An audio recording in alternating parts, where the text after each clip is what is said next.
What's up guys, my name is Dean, aka the Blue Crusader, and welcome back to the channel. Minecraft is a game known for its randomized generation, with every map being unique in their own way. Each map is different and there are even countless mods that change the world generation. One thing we've been able to modify for a long time though is seeds. People can post seeds of their own worlds to share with others. From maps with all special structures close by, or ones with the coolest biomes and layouts, these are the top 10 Minecraft seeds, which should work for Minecraft 1.15 and the latest patch 1.15.1 or any later future updates. In this video we'll be taking a look at the top 10 Minecraft seeds updated for Minecraft 1.15 and future patches. Without further ado, let's get into the video.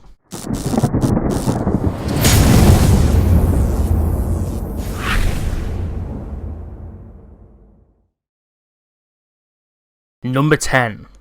This seed starts you off in the deep ocean on a green island, lush in trees and red roses. It's a simple little island, but definitely a cool one to start off any survival island playthrough. It has water all around to gather, sugarcane on its shores where there is some sand to collect for glass, and there's a mixture of birch and oak leaves and trees. On my world, even sheep spawned, which is useful for gathering wool almost immediately upon spawning. Underneath the main islands is a huge underwater ravine that leads under a series of other ravines and an underwater cave system that houses mobs, ores and more. It's a really unique generation. On the island's surface itself there's a deep drop that goes into a cave straight down that seemingly connects to the underwater system, being already mined out for an easy beginning for mining. One other cool thing is a shipwreck on this island too, a little submerged underwater, but for the most part is close to the spawn. To the north, following another deep water ravine, there's a huge ocean monument, and it's pretty close too, although it'd be insanely tough to tackle this early into survival mode, but it's easily accessible from the start. To the south, there's a series of other shipwrecks on the way to a desert island, which is close by to the main spawn, and it has a desert temple on it which should be relatively easy to find, although it's buried a little into the sand. To the southwest, there's a beautiful coral reef with exotic water and fish, before connecting to a savanna biome that has a savanna village on its top. This village looks amazing.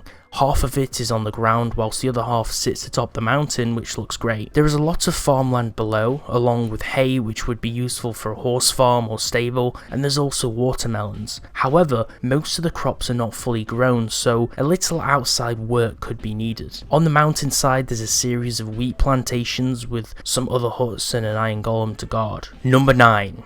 In this seed you spawn in the middle of a collection of biomes, more specifically in a forest that's connected to forest hills and a huge collection of plains biomes that are split by rivers. To the northeast there's a giant swampland biome with taiga and taiga hills to the west. To the southwest, a little from spawn, there is a roofed forest biome next to a sunflower plains biome, a biome perfect for finding bees' nests in Minecraft 1.15, the Buzzy Bees update. To the northwest there is a gigantic expanse of biomes that look like the size of a country, comprising of hundreds of savanna plateaus, deserts, desert hills and beaches. These have many structures scattered across them, such as pillager outposts, villages, desert temples and shipwrecks. To the close by southeast, very close to the spawn, there's a village in the plains which sits on top of a tiny hill. This village is pretty expansive with really nice looking houses with different coloured beds, NPC villagers such as farmers and traders, and there's farmland with animals like cows, pigs and sheep which are great for food, wool and breeding. There's a wheat farm with bee equipment and haystacks, and it's a really nice village for easy resources off spawn. To the south of the village there's perhaps the tiniest sunflower plains biome, which comprises of just 2 little flowers. You literally won't be finding any bees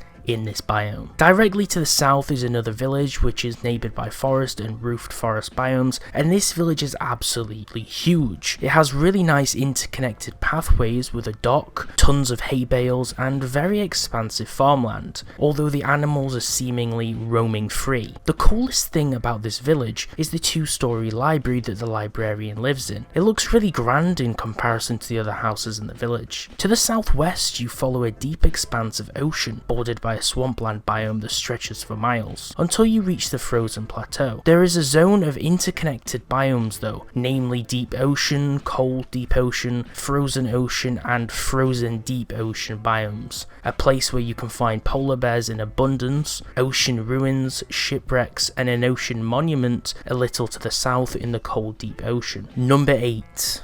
In seed number 8 on this list, we find ourselves spawning in a plains biome. This is a nice seed that I'm sure people will enjoy as it's a little different. To the northwest of spawn, very close by, there's a plains village. This is our first village. This village is just on the border of a desert biome, as there's a desert biome and desert hills biome collection next to it. So that means half of the village is in the plains and half in the desert, but it's a plains village. There's nothing special about this village other than the houses being in the high numbers and it's stretching quite far out for a village. If you have your render distance on around 19 chunks, you'll see there is an extremely close structure to the southwest. This is a pillager outpost. It's a nice little feature, as since it's so close it would make sense why the pillagers would want to invade a village that is so close by, so it fits with the whole raid idea. This is perfect to grind pillage leaders to start a raid in the plains village, which is next door. To the north there is more to the desert biome, as you can see multiple desert wells. I saw at least 2 right next to each other, which is saying something since they're semi-rare. A little nudge to the east as you're going north and you would stumble across a desert temple. However, it's almost impossible to find unless you use a map tool like a mist, as it's buried in the mountains of sand. If we would take an adventure to the east of spawn, in the other desert biome there is another desert temple that,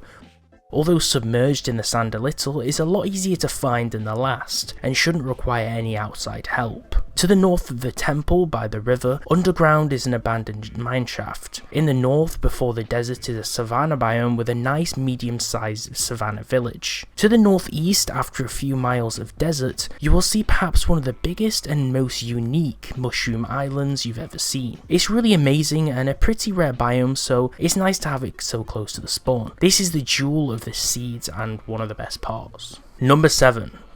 This seed spawns us on a very large island mass that's a series of interconnected biomes. You spawn in a plains biome that houses a forest one in the centre and is bordered by a savanna plateau and savanna biome. To the west, where the neighbouring desert connects to the beach, there is part of the savanna biome which has a savanna village by the sea. There are various shipwrecks and ocean ruins to the south and southwest of the village. This village seed is really beautiful, as it has houses on the water as well as a farm upon the waters and even plants in the ocean. The coolest thing about the village is that it has a small lake with a beach biome connected to it that has a pier from the village extending out to the middle, and inside the lake and on the beach are turtles. What more could you ask for from a village? To the east there is a shipwreck as the beginning of a vast expanse of frozen and deep frozen ocean biomes extend and appear. This collection of frozen tundra has a huge collection of scattered wrecks and ocean ruins amidst it. When continuing east there is another island that comprises of extreme hills with a stone beach, and to the side there is a standard beach biome with a forest and forest hills set of biomes in its centre. In the middle of all of those is another plains biome which houses the second plains village that's close to the spawn. This village is small in width and number of buildings but stretches for a long distance, and it has a church and standard houses and market stall areas as well as bordering the sea. Further to the southeast is an ocean monument that lies under the sea, waiting to be raided, watched over by ocean guardians. Going back to the spawn to the southwest, deep in the exotic blue-green waters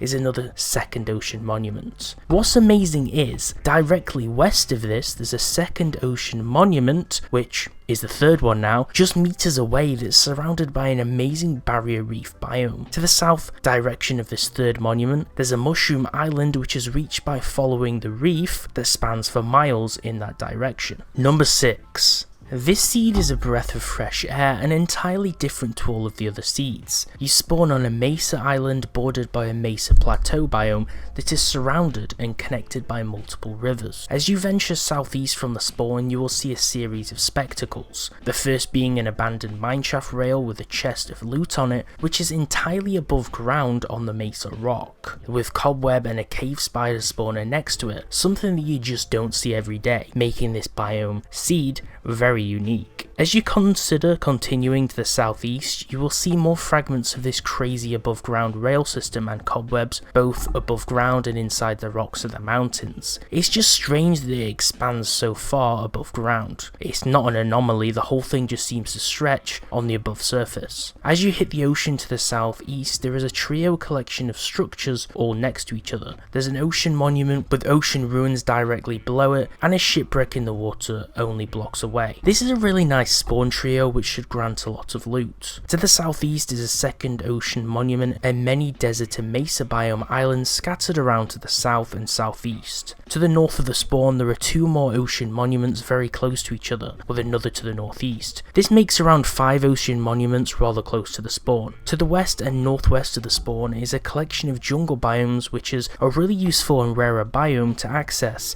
and these jungles go on for miles, meaning finding ocelots should be pretty easy with more places to look. To the north of this jungle, which is made up of jungle hills and bamboo jungle biomes, there is a temple which is buried within the huge trees. It's pretty hard to find and the loot isn't really that great. Number 5. This seed will spawn you directly next to a desert temple with a desert biome just over the hill. Heading southwest will take you across a series of savanna and desert biomes, housing a total of 5 different villages, all in close proximity to each other, until you reach a plains biome on an island slightly connected to the mainland as you first reach the ocean. It's on this island that you will find a stronghold. To the south of this one is one of the 5 villages with a desert temple next to a taiga biome. To the west and northwest of spawn there's a total of 5 desert temples and so many villages all close by that I lost count. Around 15 villages before you first reach the sea, which seem to continue from the mainland when you reach it. There's so many villages and structures in this seed that it's the perfect seed for mass looting and pillaging villages, and perfect to starting raids as there's a pillage outpost to the northwest of spawn that lies in a desert biome just above an NPC village. Number 4. This seed is for lovers of the jungle and the frozen biomes. Definitely a good feel as Christmas has just been and gone. You spawn on a beach bordering a taiga biome, and to the west is a giant frozen wasteland that's home to many shipwrecks and ocean ruins. You'll even see an awesome shipwreck that's half encased in ice and facing upside down. It looks amazing and unique. But the centre of this mass of frozen ice is many different islands in an archipelago. In the middle of the ice and all of the surrounding small islands is a giant mushroom island, a place where you can find mushrooms and mushrooms for ingredients. This is a great seed for survival islands or exploration, and it offers a large variety. To the northwest of this mushroom island is a tiny plains island surrounded by beach that has a pillager outpost in the middle. To the north of the outpost is a stronghold which sits on the edge of a large forest landmass. To the west of the pillage outpost though, directly in the middle of the island and the next island, is an ocean monument underwater, showcasing now 2 points of interest next to each other. To the east of the spawn point is a gigantic series of jungle biomes, which are all connected to each other, which eventually reach extreme hills and forest biomes. Through this vast network of interconnected biomes, you can expect to come across around 3 villages and 4 jungle temples at a fairly reasonable distance to each other, making this seed very feature rich and able to explore multiple things in very close proximity. Number 3. In the number 3 seed on this list, you arrive at a forest biome. Directly to the northeast, sometimes there is a plains biome with a village in it when using this seed. Although when I used it, I couldn't really seem to find it. This was just a thing that was marked and labelled on a mist when I was viewing the map, although when I went to generate the seed myself, it didn't really seem to appear. To the southwest of the spawn, after some miles, you reach an ice plain snow biome with ice mountains nearby. It's in these plains that you will find 2 igloos, the first being set by in a cozy place by a tree, and each having a bed, furnace and crafting bench with a torch in it, a perfect place to sleep in at night. To the west of the first igloo is an ice spike biome which looks simply amazing and breathtaking to look at, just showing how amazing some of Minecraft's biomes look. To the northwest, if you travel long enough, you'll find an almost replica zone that has the same frozen biomes bordering taiga. Here you'll find 8 villages, 2 igloos, a pillager outpost and an ocean monument on a beach next to it. This is a great biome seed for anyone wanting to explore the frozen zones of Minecraft. Number 2.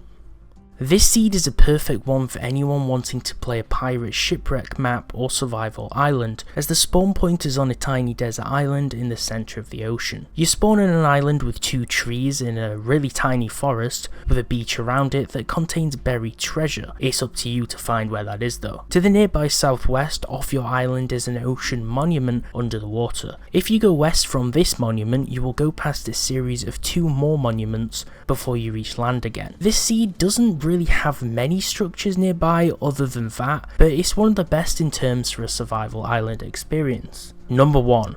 Another snow-themed seed for lovers of the icy tundras. This map spawns you not in a frozen ocean, but in ice plains with dotted ice mountains throughout. To the southeast there is an igloo in the snow by the icy mountains, a perfect retreat for those journeying from the spawn to start their survival adventure. To the southwest from the spawn, through journeying through the Cold Taiga and Cold Taiga Hills biomes, there is another igloo in the Taiga, with a pillager outpost in the ice bordering the forest further southwest. Going further, directly north from the spawn is the first NPC village, which is in the ice plains too. This is an awesome frozen village style with spruce oak wooden buildings with snow covered farms and lanterns throughout. I'd never actually seen a frozen village before in Minecraft before actually seeing this. Sure, it's probably been in the game for a long time and I've been playing the game since beta, so it's pretty substantial for me not to actually find one before. Perhaps what gives these snowy style villages so much charm is how there are 2 styles of igloos in the village that some villagers live in. These Inuit style villagers live in both ice block and snow block style igloo houses, which look sweet. Directly across the river, northwest, there is a second snow village that is double the size of the previous, that is in between 2 hills bordering on a frozen lake. It's a great sight to see and would be a really nice place to live if you converted parts of the village to a player home. To the northwest there is another igloo with a second additional one to the north in another Cold Taiga biome. Further southwest, when starting from the spawn, there's another village in a Cold Taiga before meeting an ocean monument by the sea, a place where many desert islands are scattered around and shipwrecks and ocean ruins are in abundance. Before reaching the shore though, there is a further 2 pillager outposts in plains biomes northwest from the spawn point. This map has structures in abundance and is perfect as a winter experience for explorers and brings a festive theme around winter time. These are all the personal custom seeds that I've found myself and tested myself, so I hope you like them. If you disagree with the seed choices in the video and think one of your favourite seeds isn't on the list and might be better than some of my seeds, definitely let me know in the comment section below with a brief description to share your seeds with everyone. If you enjoyed the video, give it a like. If you want to see more top 10 and Minecraft videos like this and daily gaming videos, subscribe to the channel with notifications turned on for more